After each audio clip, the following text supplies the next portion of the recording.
Hey everybody, Mike Copera with PodcastCondition.com, bringing the first episode of 2016 of What You Drinking, episode number 115. How you guys doing? Hello. We got Chris, Jean-Pierre, Mike. I think Dan's supposed to show up eventually. Looks like Brandon's joining us now. We might have Kevin later. Hey Brandon. What's up, Brandon? Turnout so far. Yeah, I know. Like, this is a good turnout. People have missed it. Everyone's been wanting to drink, I guess, this evening. Hey Brandon, what's up? Been a long time, my friend. Long time no see. Yeah, I forgot I had my headset plugged. I was like, why don't I hear anybody? But you know what? I had some beer, some pre-show drinking going on. If you could tell, I said peer instead of pre. So anything I say, just take it with a grain of salt, folks. Sounds like you were at Parish? Yeah, about a couple. Like I said, it was after Christmas, before New Year's popped in. I decided to go back to Parish. I hadn't been out there in a while, and they definitely have some great stuff going on over there. They have a pretty good. They're really starting to do more experimental stuff and stuff like that. I had goes over there. I had plus their Grand Reserve Bourbon Barrel Aged. I think I sent you a bottle of Grand Reserve. This one's Bourbon Barrel Aged. Also had their Imperial Stout, the Imperial Reserve, a few other things. But, yeah, the minimum ABV on that flight was 8%. And that was just Ghost in the Machine. That was 8%. Everything else was higher. So, well, the Ghost was lower, so I don't really count that. But it was a flight of 6. So, yeah. I had that before we even started the tour. Like, I was just sipping on the barrel-aged Grand Reserve during the tour. I'm like, I'll wait a little while for the beer. That's awesome, man. Where's Parish located exactly? I forget. Broussard, Louisiana. It's just south of Lafayette, Louisiana. If you, if you're not from Louisiana, you wouldn't be able to. I tell you the highway. You say, well, what are you talking about? Where are you at now? It looks like you're. Are you just in a different room, or are you living in a different room? Yeah, I'm actually up from the kitchen over here. It's you know what, different location. The fridge is just right there, so It makes more sense. Lafayette is not that far from Baton Rouge, is it? I mean, not Baton Rouge, Shreveport, right? Shreveport's in North Louisiana, so near Dallas, right. Shreveport's closer to Dallas-Fort Worth than it is Baton Rouge. Lafayette is not far from Baton Rouge. Baton Rouge and Lafayette are about an hour's drive from each other. It's not that bad. And New Orleans is an hour's drive from Baton Rouge. If you live in Baton Rouge, you can hit either one and not really blink an eye. That's cool. So, what do you got poured for tonight? We got the wild card. We don't really have a style pick, so we. Well, I've got Acadie from Bayou Teche. It's a Bière de Garde, and I think I've seen you some Bayou Teche before. They're really awesome. Yeah. And looking forward to going back out there this weekend. I haven't seen the brothers in a while, so see what's going on over there. Yeah, the Bayou Teche beers that you sent me they were all pretty good. I think you sent like 2, right? There were like 2 different ones. One was Miel Sauvage. I sent you that one, and what was the other one? I can't remember what the other one I sent you, but I know I sent you the Miel Sauvage. That was the Braggot. That was barrel aged. Braggot. Yep. Anyway, cheers, everybody. Cheers. Cheers. Chris, what do you got there? I saw you pouring before we jumped on the air.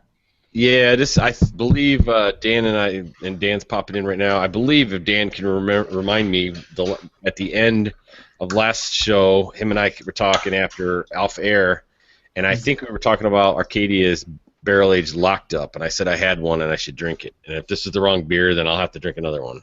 No, that's the right one.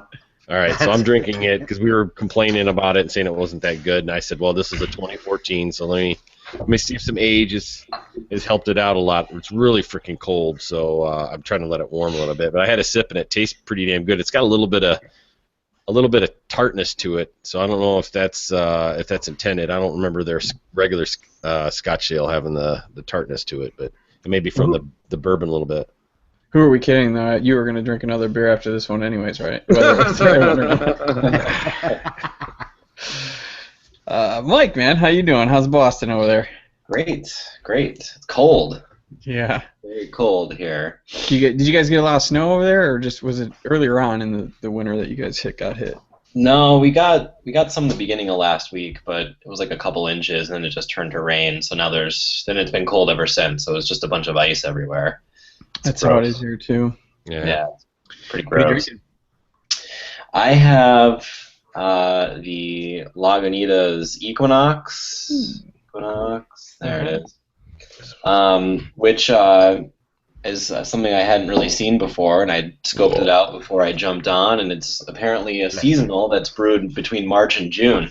So either it's really early or really late. I was going to say that I think that's an older bottle, but it may still be all right.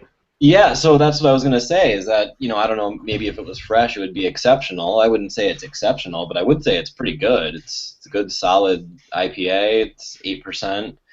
It's like most of Lagunitas stuff, it's delicious. So I'll be on the lookout for a fresh bottle, maybe in March, but for the time being, it's going all right. I like their Lagunitas Imperial Stout. We had it here in the Alabama Mobile area. For whatever the reason, I've gone to 5 different places that did sell it when I bought it. They said, for whatever the reason, stop. So I don't know. So what are you drinking out there in Alabama? I'm drinking a basic simple brew, Stella Artois tonight. Nothing special, just sitting here and just enjoying the conversation with friends and having a good brew. Nice. Amen to that. Thanks for joining us. Dan, what do you got there? I went cellar diving again, so I picked out Distill's 1920 Stout Imperial. So this is one that I got, I think, last year at some point. And 1920 is a reference to the Franco-Belgian military accord of 1920, and I have no idea why they pulled that out. But they used that as an excuse, basically, to take a Belgian Imperial Stout and put it in French cognac voters. So it got really good reviews when it initially came out, and I haven't even taken a sip yet. So.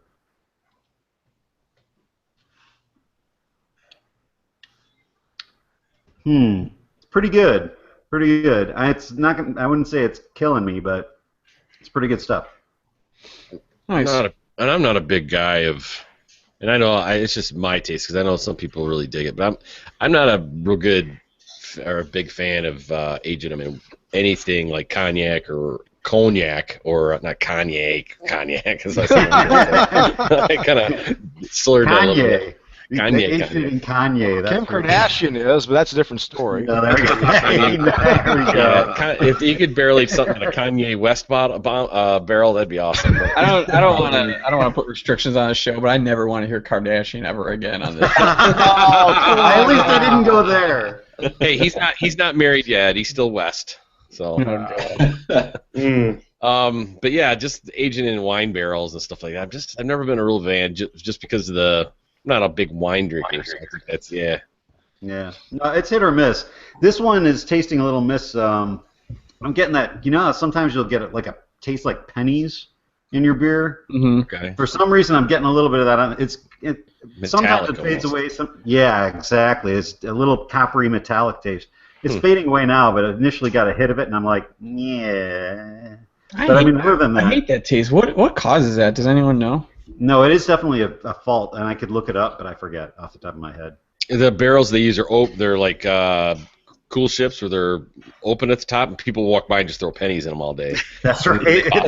That's right. It says beer/wishing well. Yeah. Speaking of faults and little issues with beers, I heard that there's some issues with some of the Bourbon County Stout that came out this year. Have you guys heard any of that stuff? I did too. No. Yeah, I didn't. No, nothing. They're saying that the coffee ones are coming out infected, and the guy that I bought my beer from, he was telling me that he opened up a barley wine, and his barley wine was pretty tart, and he was wondering if it was infected. I'm only hearing what I see online, so it could be just a bunch of jerks trying to pretend like they know what they're talking about. Well, real quick, do you think it's all about and this is a thing I have a discussion with some folks. Is always about quality control with some of these craft beer breweries. You know, is it where you look at the big breweries, they take very much emphasis on quality, making sure we're putting out the best stuff out there. We're not putting anything together and then just sending it out there. That we take our time, we want to make sure it's good and in quality. Do you think maybe that might be the reason, or I mean, with this one, I know Bourbon County is a all year round job for the people who are involved with that particular beer. It's an everyday, they check everything. They're constantly, working on the recipes and stuff ahead of time, but then they work on this all year long. Okay. So this could be just, internet trolls trying to, stir up some controversy or make Goose Island look bad or whatever, because everyone, if you can't get Goose Island or if you can't get Bourbon County, you're a hater, basically. A lot of the times you'll find, like, people who shit on Bourbon County, it's because they didn't get their hands on any, but yeah, I haven't opened any of mine from this year yet, but I plan on, because the coffee ones especially, because those will eventually fade a lot quicker than the other ones, but I plan on keeping the barley wines a while. Yeah. So I'm just hoping I don't, in a year or two, find something wrong with it. But I'm also hearing that they're reimbursing for bottles too. My buddy from Chicago, that's from Evanston, just went back out there for Christmas and he stumbled on another place that had a crap ton, and he bought some more. So he's got over a case of just Bourbon County variants. That's the same guy? Yeah. Well, and then I told my brother about it, and he's like, my brother's like, why is he still buying some? And I go, because he can. And then my brother says that, and then the next day he's like, look what I got. And he found some somewhere in Detroit. That is so sour grapes. Wow. So anyways, we've got tons of it. We had, I think we just had a regular bourbon. No, we had the proprietors. What's the one? Oh, the Regal Rye. Regal Rye. We had the Regal Rye over New Year's Eve, and we were going to open another one on something else he had. I think it was just a regular in the fridge, and we never did. Regal Rye was good. It was probably one of my more favorite ones up there with the coffee. But yeah, I'll let you guys know, because obviously he's got a good supply of it. Some of it's going to sit on, obviously the rares he's going to sit on for a while. So, But as we go through that, I'll if I remember, I'll mention it the next show I'm on if I have a infected one. Nice. No, and I actually had Firkin was pouring. There were a couple of places in Libertyville that were pouring the current batch, and I had some of the barley wine. It was pouring fine. I actually had some at Fobab too, now that I think about it. And I mean, Fobab was pretty early on, but I want to say that Firkin, they were pouring it about a month after the release, and I wasn't getting any funk at it at all. There was one that was tasting a little compared to the others. I'm trying to remember which one it was, though. Maybe, I don't remember. Damn. But I also did have a regular, and regular was fine. Oh, yeah. I got one of those to test yesterday. Yeah, this is the Central Waters Bourbon Barrel Aged Stout. That's a nice one. On this camera, but this is a fantastic beer. The Bourbon Barrel Aged Scotch Ale was amazing. So when the guy was like, "Hey, I haven't put it on the shelves yet, but do you want the Bourbon Barrel Aged Stout?" I was like, "Yeah." Let me ask you all a question. Is stouts, to me, I always felt stouts are good to drink this time of year when it's cold, and even here in Mobile, we got our 10 days of winter here, but it's to me, I've always been a fan of stouts, and I think they're perfect to have this time of year when it's really cold, but more so than over a lager or an ale or even a pilsner. I mean, what do you guys think? It all depends. If we're talking lager is an all-encompassing term, because you got to remember lagers also include double box, which are really good to have this time of year. Like I said, a few weeks ago I had a Santa Claus, which is an excellent double bock. It's a one and done beer, mind you, but it's an excellent double bock at 14% ABV. But I mean, stouts, imperial stouts, really good this time of year. But like I said, the higher ABV beers are better this time of year anyway. So. Yeah. Keeps the belly warm. That's right. Yeah, you can put barley wines and quads on that list too. Those are both good, and those are both ales too. So ales is another all-encompassing term.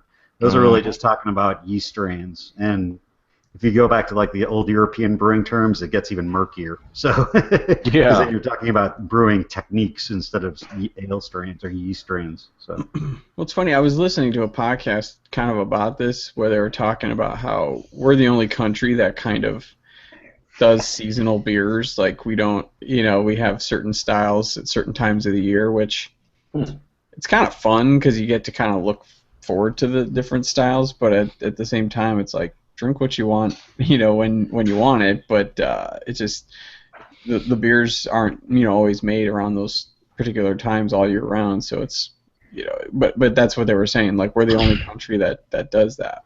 Huh. That's weird. Well, yeah.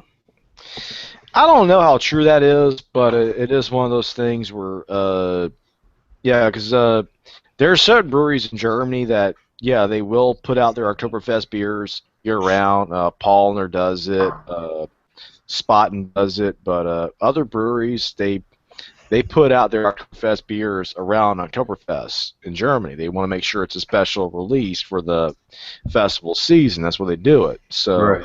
And they want other countries too. Saying other countries don't do seasonal beers is kind of bogus because you get something, especially going more local. I mean, some of those places in Germany, they'll do there are certain releases they have, I guess, closer to the winter time. Like I know, what was one of those in Bamberg that releases their Doppelbock, their smoked Doppelbock at a certain time of the year. I forget what. The name of the brewery escapes me, but they do it at a certain time of the year too. So I mean, everybody does seasonals, but I mean it's one of those things where is it really called the seasonal, or it's just the time we release it or whatever? I don't know. Well, keep in mind some of the stuff are based on ingredients too. So like fresh hop stuff and all that stuff is based on the. And keep in mind it's not always dark beers too. And just I'll mention this just because it's right around the corner. Hop Slam, getting ready to come out. So. Yep. Oh yeah. It's been. In Kansas here too. What's that? It's in Kansas here too. Oh yeah, I did. Yeah, that's right. Cans and mini kegs. Mm-hmm. Yeah, that'd interesting. No, I Guess what, everybody? I showed up with a. Oh man, it's hilarious though. There's a distributor here in Lake County called Fred W. Losh Beverages, and I actually talked to Fred, the younger, about coming to a homebrew meeting. So we were sitting down at Firkin one night talking about, when I come to the club, what sort of thing should I talk about? It's like, well, I guess that every homebrewer secretly wants to be a brewery, or to open a brewery, so you can talk about what opening up a brewery looks like from the distributor side now. But I was like, we're all beer geeks too, so you could probably talk about like special releases and how beer gets distributed and everything. And he was talking about, oh man, you don't even know, because I guess that 2 or 3 years ago when Hop Slam was that much harder to get, it came to a point where some of the liquor stores would call him up and say, why didn't you didn't give us enough of this stuff? You stuffed us, man. And they were doing the mini kegs at that point too. And he had a model that was absolutely not stiffing people. But it's crazy what people will do to get those mini kegs and just to get Hop Slam, generally speaking. I mean, it was sounding pretty ridiculous. Mm-hmm. So what's new on the East Coast, Mike? Any new breweries or anything that you've been visiting since you last on?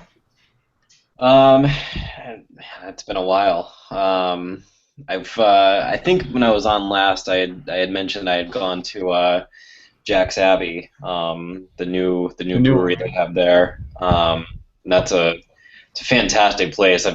Friends have gone there now, and people are raving about it. Not only the beer that they've got, they've just kind of expanded their capabilities in terms of brewing and different types of beer, but they've got food at the place too, and the food's fantastic. So it's a great place to visit.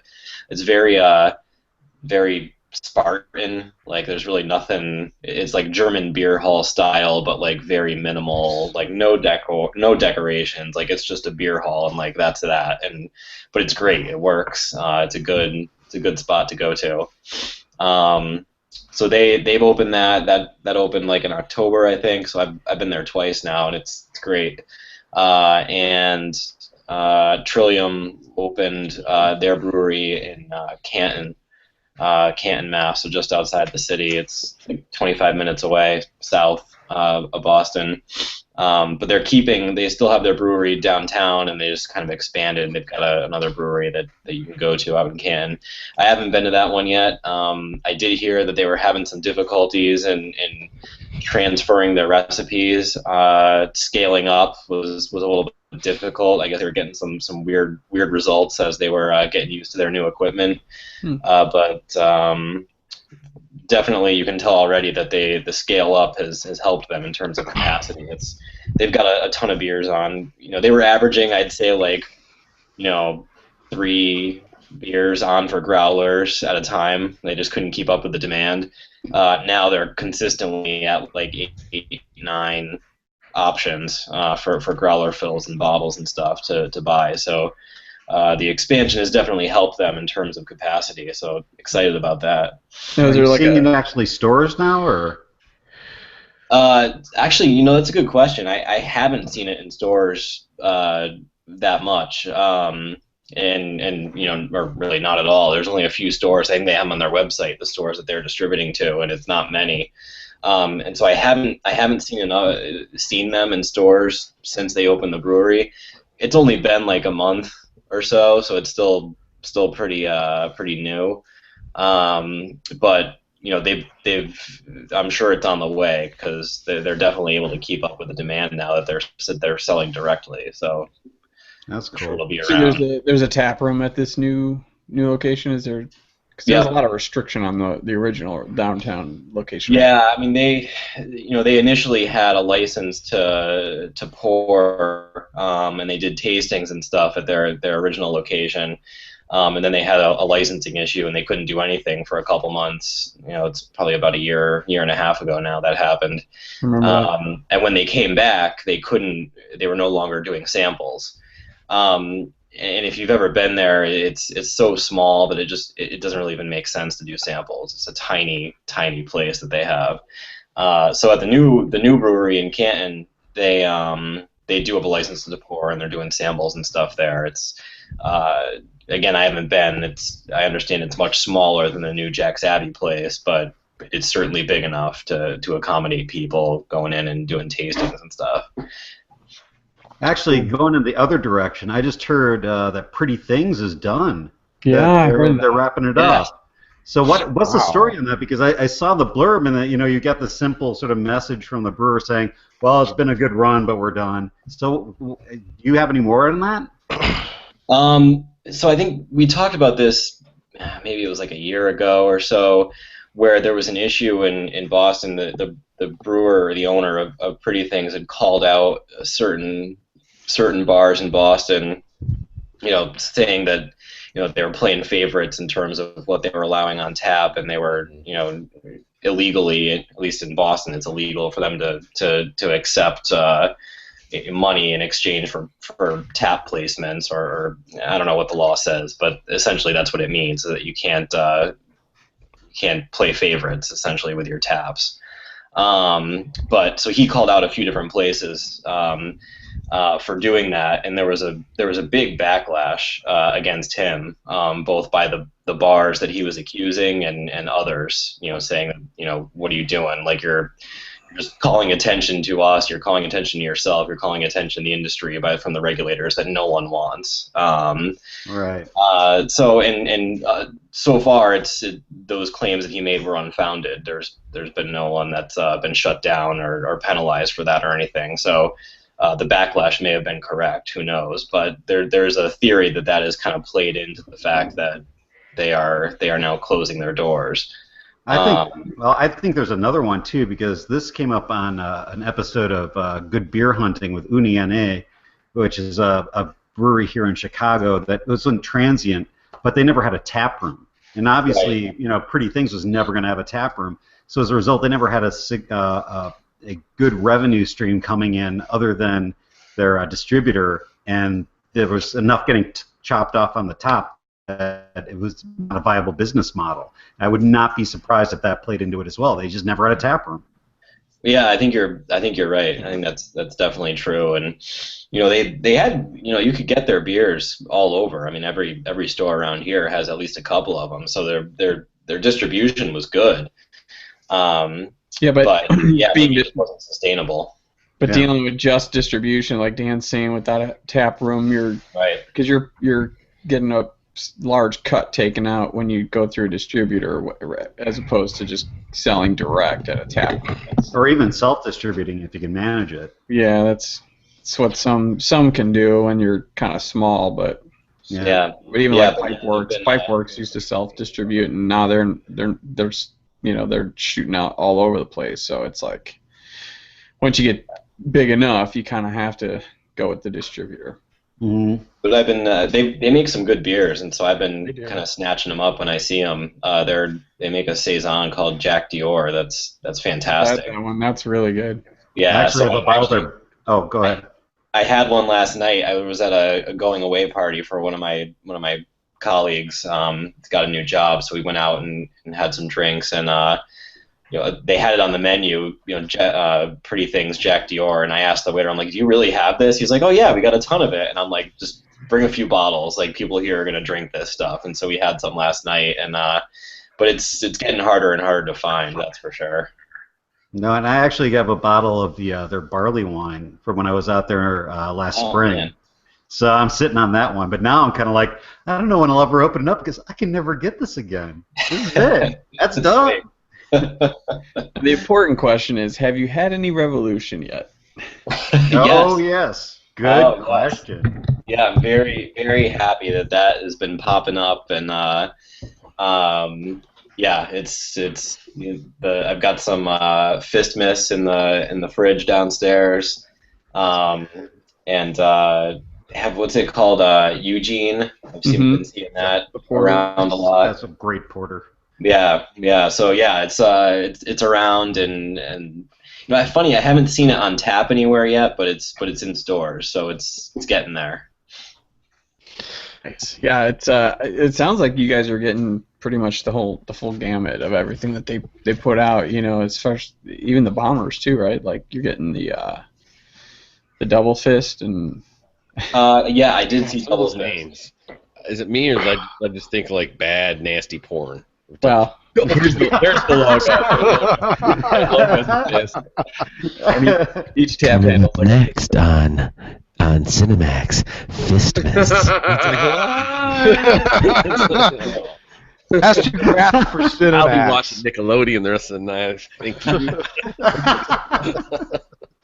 Yeah, so you guys, the Chicago folks have been doing their part in getting the beers out here, because I know it was a couple of years ago we didn't even have the Bourbon County, and now that's around. And I was at a bar the other day that had the 2015 barley wine on tap next to the 2013 barley wine on tap, so you could put them against each other and try them out. So yeah, that's good. Yeah, there's good Chicago influx going on. That's awesome. That is awesome. Did you get your hands on a lot of the bottles, or did you bother? Yeah. Only, it's funny because some places will have it out and just sitting there, and they'll say, 2-bottle limit or whatever. Other places won't even have it out. You got to ask for it. And it was funny. I went into the store, one of the stores by me a couple weeks ago, and they had it last year, and I didn't see it out this year. So I asked, "Oh, do you have the Bourbon County?" And he's like, "Yep, we do." And I said, "Well, can I buy some?" And he's like, he paused. He looked at me. He's like, "I'll sell you 2 of the stout and 1 of the barley wine." And I was like, "Okay." Was he waiting for a secret handshake? I know. Right? I don't know. He wanted to see if I was really serious about it. I don't know. Man. So I've gotten a few. Yeah. I haven't had any of them yet. Like you, I haven't cracked any of them open. I had the 2014 stout last week, just to kind of get the palate ready to maybe try one of the 2015s, but I haven't opened any of the 2015s yet. Yeah, I opened a 13 a couple weeks ago. That has Nice. tasting good. It's so good. Yeah, it is. You know what I saw just a second ago was that you know how they had all those variants of the dragon's milk. Yeah. Just about a month ago, they got a new one coming out Vanilla next chai. quarter. Vanilla chai. Vanilla chai? Yeah. Do you have to like say namaste when you get it? Yes. Namaste. Maybe that are just num num num num num num num.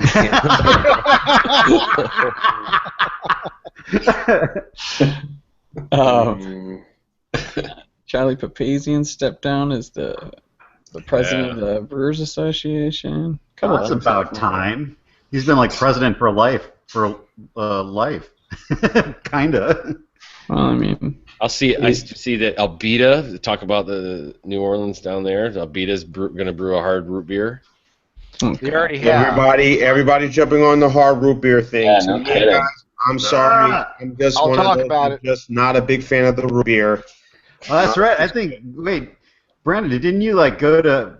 Did you go to Abita recently, or was it one of the other brewers down there? No, I went to Paris recently, but I'll talk about Parish. Abita's hard root beer. It's called Bayou Bootlegger, and let me tell you, it tastes. The thing is, I'll tell you about Bayou Bootlegger. It just tastes like a poor imitation of Not Your Father's root beer, and if you don't like Not Your Father's root beer, you're gonna hate Bayou Bootlegger. Basically, in order for me to drink the six-pack Bayou Bootlegger, I had to combine it with Jack Daniels.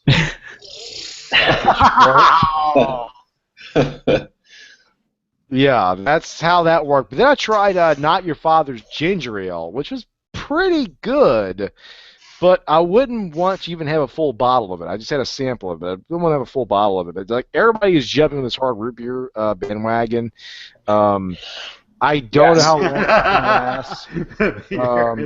Yeah. Another reason I kind of like Not Your Father's is because the flavor does remind me of the root beer I used to make. It wasn't hard root beer, but I'm talking about just actually fermenting root beer, carbonating it naturally just to get CO2 and instead of injecting CO2 into it. A similar flavor to what I would be used to, but Bayou Bootlegger sucks. How long have they been brewing it? Because it says it's basically the alcoholic version of their regular root beer that they've been brewing for a long time. They've had a regular root beer for a long time, and Abita's regular root beer is actually pretty damn good. It's really good. I don't like Bayou Bootlegger. They say it's the hard version of it. I'm sorry, it tastes nothing. I'd have to do a side-by-side comparison, and do not. Oh, great! I got to buy Bayou Bootlegger again to do this, right? Yep. You better do Coney Island too, because that's all over the place. So do all three. Well, Coney Island, that is just way too sweet for me. Oh my God, it's too sweet. But in order to do a side-by-side comparison of the Abita's root beer and Bayou Bootlegger, Abita's regular root beer just wins hands down, just based on memory, because Abita's regular root beer is actually really damn good. The root beer, they say, I just saw that they've been making it for more than 20 years out of Louisiana cane sugar. Yeah. But I'm wondering, did they jump on the bandwagon when they started seeing the Not Your Father's and say, all right, you know what, let's throw some, did we lose the host? Uh-oh. We did. We're without guidance now. That's right. Yeah, well, I'll tell you all about that. I don't know much about it, but it would not surprise me. Okay, your It's mic. just bandwagon jumping because it's a trend right now. And like I said, a lot of breweries are making just regular root beer. Like St. Arnold has a regular root beer, Abita has a regular root beer, Sprecher has a regular root beer. But Sprecher was one of the few that was making a hard root beer for a while, but nobody else was really doing it, at least on a major level. Yeah, they're doing it again now. I know for that. Small town started really putting out the Not Your Father's with national distribution with a deal with City Brewing. They got it out there nationally. Now it's like Boston Beer jumped on with Coney Island, and Beta did Bayou Bootlegger. And there's a few others that are doing it now, but I mean, it's just all of a sudden it became a phenomenon, and all of them were like 5.9%. Like, okay, that's the magic number. Why not Well, have it some isn't. It variation? isn't. I mean, if you look at Not Your Father's root beer, if you go to a Tools here in Libertyville, they've had several different levels of that yeah. beer going. They have like a 10%er, and that's they what had they one that was usually. closer to 20, but I think they told because they added alcohol to it to get it up that high, and I think it was a no-no. Yeah, I would imagine. I mean, it's like, here you go. It's like a shot of vodka, and we'll make this as alcoholic as you want it to be. It's like, yeah, that's you're not waking up the next day root beer. But actually, Capera, you and I should really go to Wakanda one of these days because that tap room has been open for a while, and I am really curious to see what the rest of Not Your Father's looks like. It's because I get really weird vibes from the whole thing. And I'm just, the part of me that likes train wrecks really wants to check that place out. I just don't really have any desire to try it. I've never had Not Your Father's, and I've had a sip, a couple sips from when the wife's drinking it, and it tastes to me, it's just like regular root beer. Yeah, you can't. Yeah, you don't notice it at all. But I mean, most of those breweries will make a root beer or something because there's always somebody. You got a DD that's in there with a group of people, or if you're like me, you drag your freaking kids in there and say, "Hey, Daddy's got a drink. You can have some root beer, and let's drink a little bit, and then we leave." And play pinball. You go play pinball and let Daddy just drink his sorrows away. So they got to have something for that person that's not going to be able to drink alcohol. So it's funny. My brother, who's not a beer drinker at all, he sent me a text about a month or two ago, and he was like, "Hey, I finally found a beer that I like." And I was like, "What is it?" And I knew exactly what the next text was going to be. I was like, "Oh God!" I was like, "Yeah, good for you, John." You sent him a selfie video. Hey, Kevin, what's going on, man? Hey, how you doing? Hey, Kevin, how are you? Happy New Year. Happy New Year. Happy New Year. Got a nice full house going on today. Yeah, what are you drinking? What are you drinking? I have. Don't say Not Your Father's root beer. It's a vodka. What beer is that? Buse? Content. Hey, content. You don't need the video flags, so no copyrighted music. Oh. Is that copyrighted? That was me. I made that up. That was this can. He opened it up, and that's what If Google's analytics picked that up and realized what song it was, I'll be impressed because it was like through a tin box. It's like, Mike said it was novelty beer night, so I got it. He did? That's not what I read. No, I got this. I got it as part of a mixed 6-pack from my cousin for Christmas. And that was this random AC/DC beer. Three Stooges beer and good. Oh man, they totally need a Motorhead Lemmy beer now. Don't they? I think they do have one. They call it. It's like a chile mole. Get it? Nice. I think, like I said, Iron Maiden has one.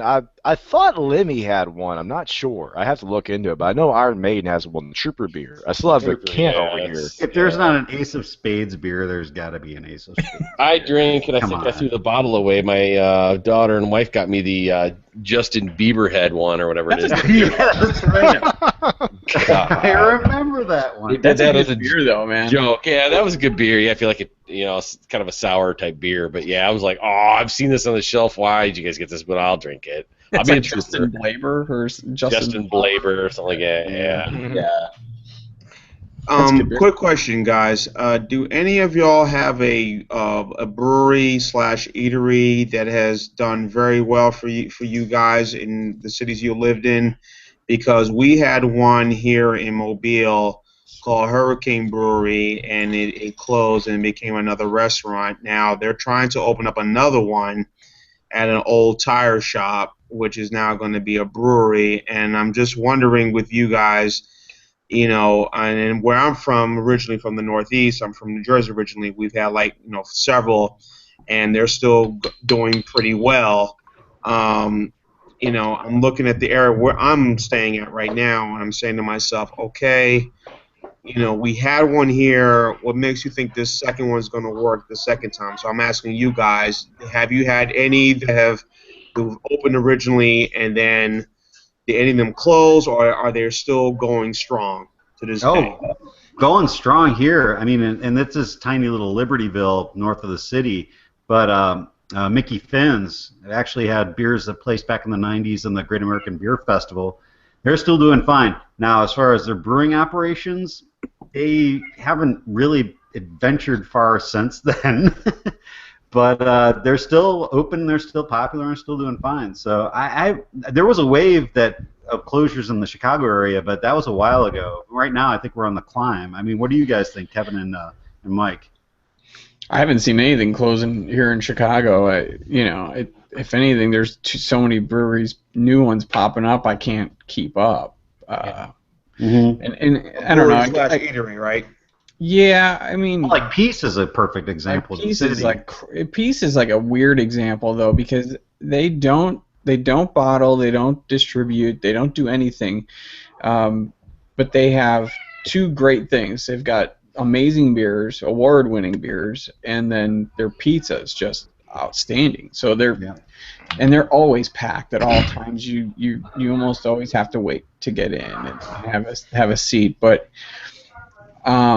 Yeah, that's one place that I always think of when you say eatery and a brewery.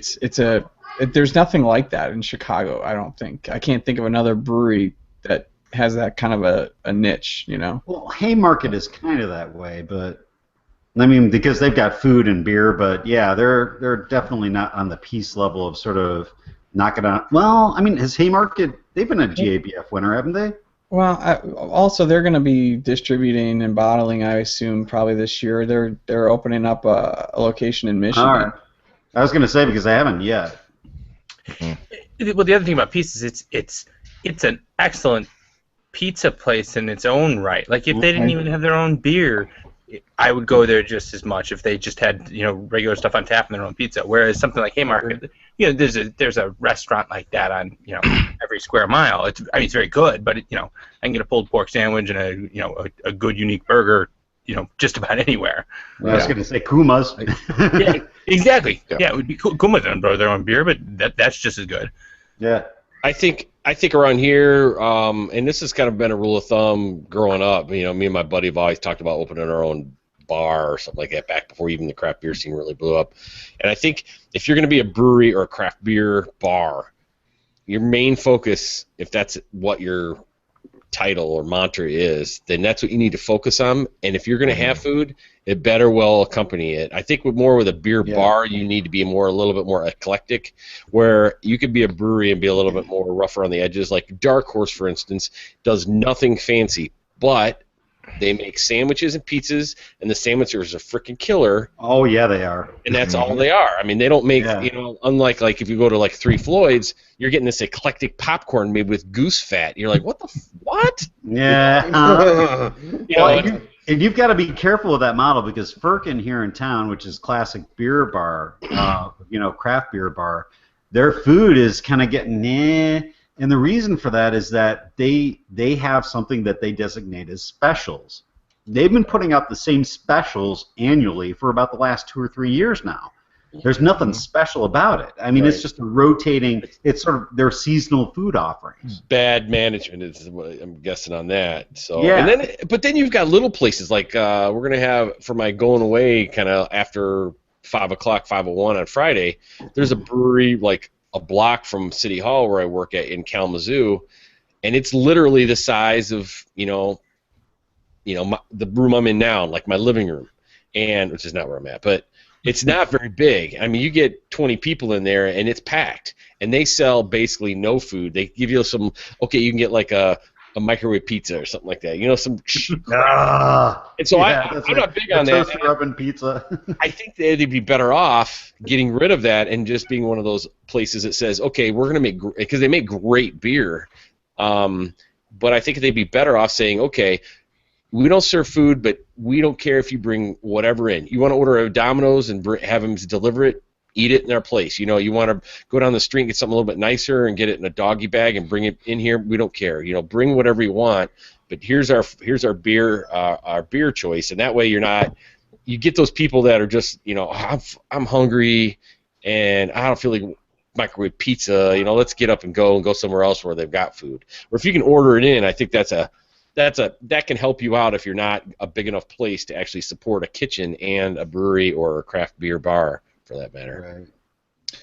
Well, a lot of places, because you mentioned Three Floyds, and I'll be honest, I remember Kevin and we went there probably in the early days when that kind of tap room It was / the opening restaurant weekend. opened up, and it was kind of bad service. The kitchen wasn't really flowing really well, and there was a lot of people there, obviously, because there was a lot of excitement about it. But then, we didn't get our food right, right away, the way you should have probably. And they apologized and everything. But then, but they've hired like some really top-notch chefs, and they've got a nice little kitchen going on right now. So the stuff they do now is nothing like it was back in the beginning. So it's like if you want to have a place like that, you kind of have to invest in that kind of a staff and that kind of a menu. But and then there's places like kind of close to what you just said, Chris, as far as like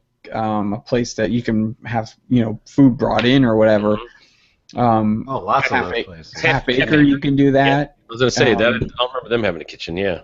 Yeah, Mundeline's another one. Tighthead.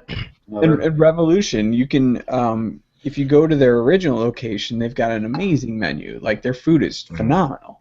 But then if you go to their production brewery, you can go there in the tap room, but they don't serve food there, so you can have a pizza delivered to your table while you're sitting there waiting, drinking their beers. So yeah, I tell you what though, if you're going to Half Acre, more than likely you're going to Bad Apple or whatever across the street, eating good there, and then coming over to Half Acre if you're doing that. Well, if you can find a seat after that, because Half Acre's filled in your chairs by then. Right.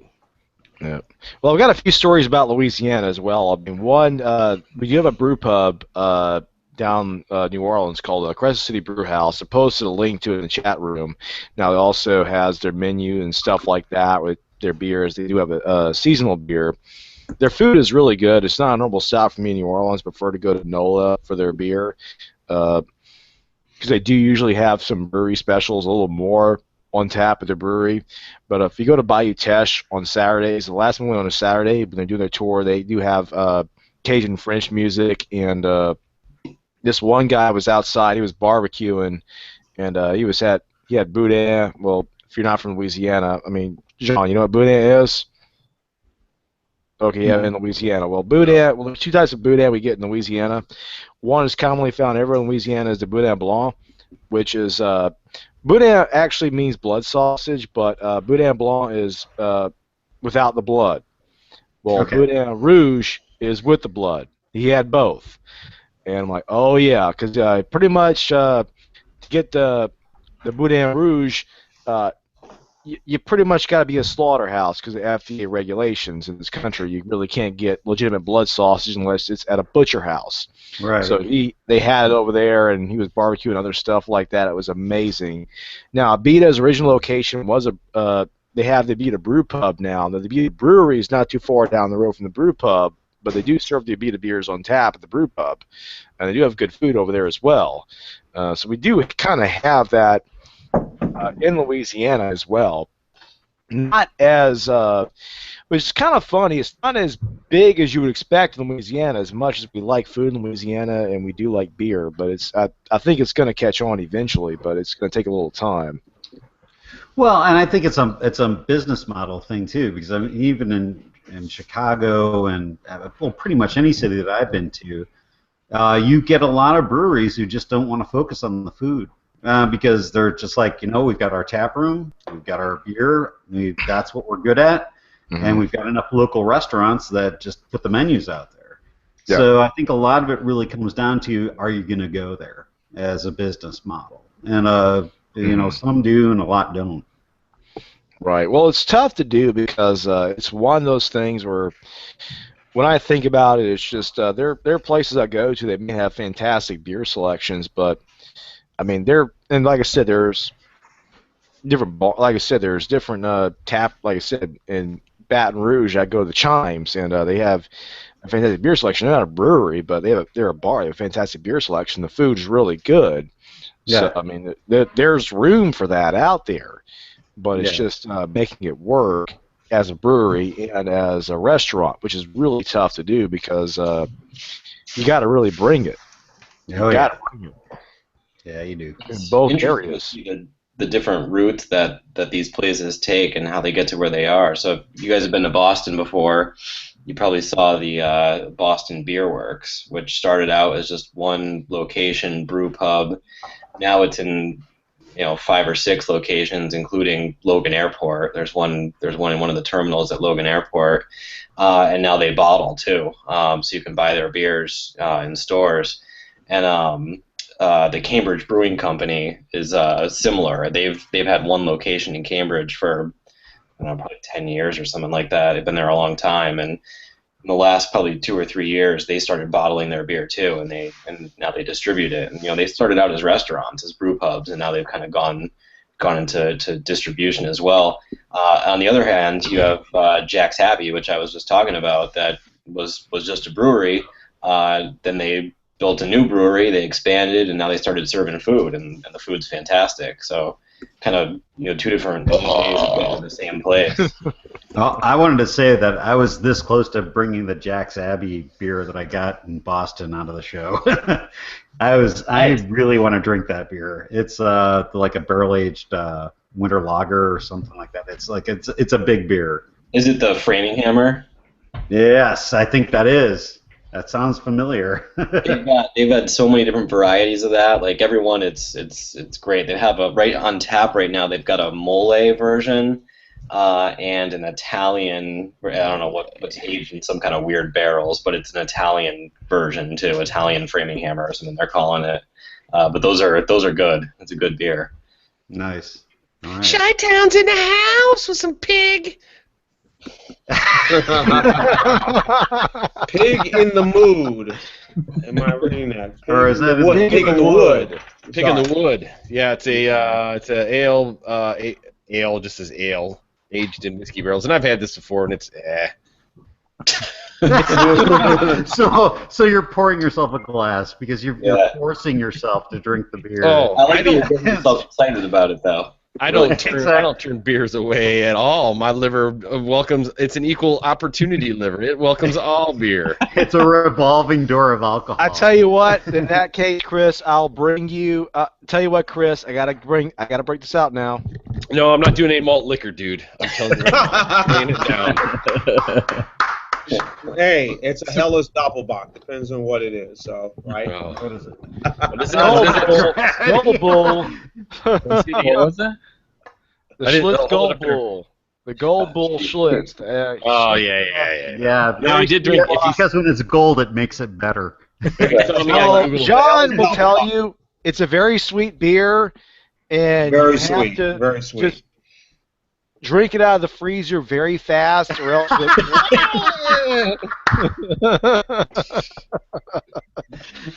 Because again, it makes it better. Yeah. Hey Brandon, I'm sure you got this in up in Louisiana near Lafayette or Shreveport, I presume, because my sister-in-law tells me there's a lot of it where she is. Oh, what's that? The Gold Bull, Brandon. I could find it. There's only one place I'd find it in Lake Charles.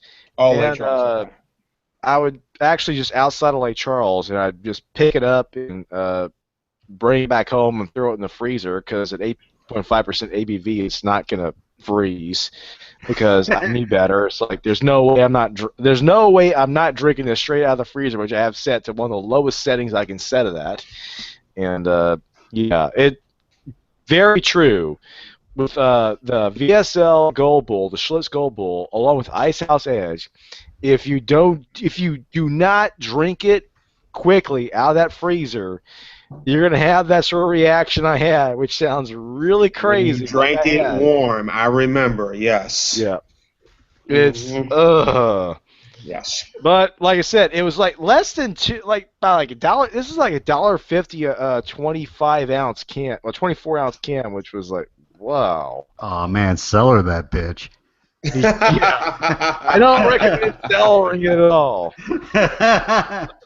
It is rock gut beer at its finest, folks.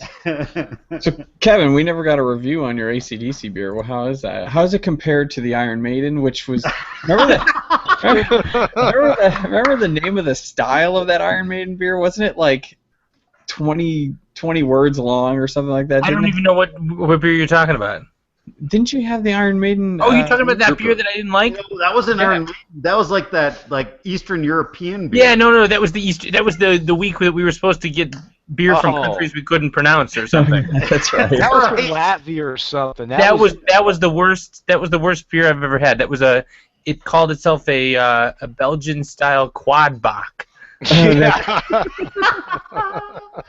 remember that. Was it from Latvia or Estonia? This beer is better than the Belgian style quad bock. Okay, so since we're doing very low bar.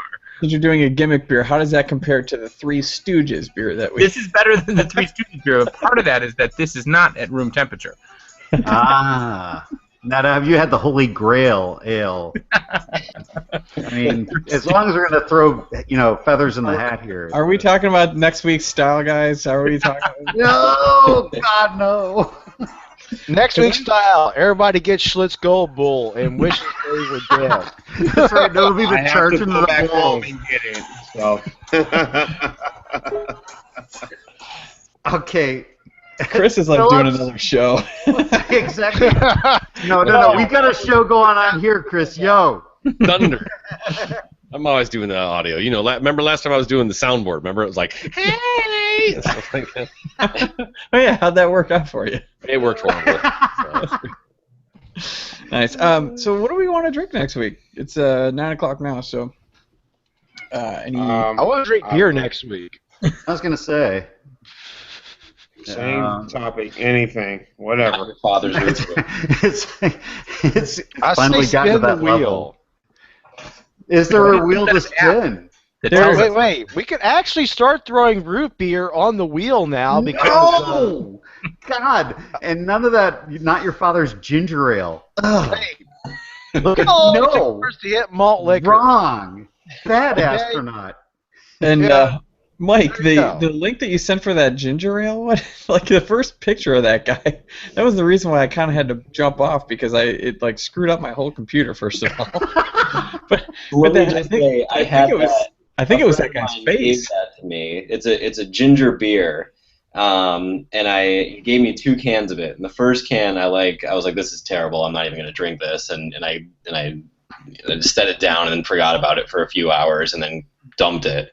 The second can, I'm like, all right, I got to do something with this. So I decided to make a dark and stormy with it. Add some dark rum on there, and unfortunately, it's just a bad ginger beer. I like the ginger beer that has like that burning, like it's got to have the bite to it. It doesn't have a bite at all. It's just a sweet. It's like a ginger ale. It's a sweet ginger ale. It's terrible. It's terrible. By the way, get Juicy Tree by Shorts, Mike, if you can. I think it's phenomenal. I'm not a fan of the Juicy Tree. Really? Yeah.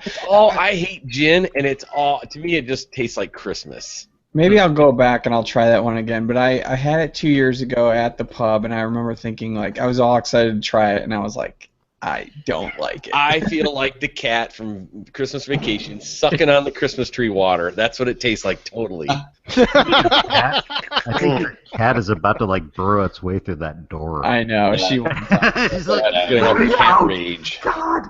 She's driving me nuts the whole show. All right, do we just pull another wild card until I get the wheel back? I have the wheel back next week because we have a sound machine for the baby, so I got my toy back. I got my iPad back. Good. It was appropriated by the baby. So let's go wild card one more week, and we all bring whatever we want if we can make it. And Sounds good. we'll go back to the old format after that.